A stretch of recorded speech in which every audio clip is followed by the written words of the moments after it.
万难为。短命鬼应该安怎讲？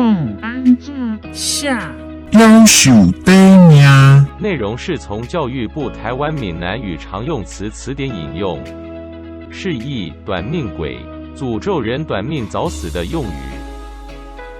用力，你一个夭寿短命的，甲我的钱摕去跋筊输了了。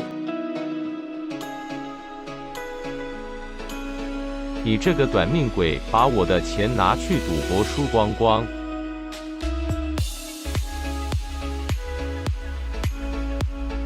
请支持我，点击 subscribe， 然后再单击小铃铛，也不要忘了转发给您的朋友圈。谢谢，请点击下面观看同一系列的影片。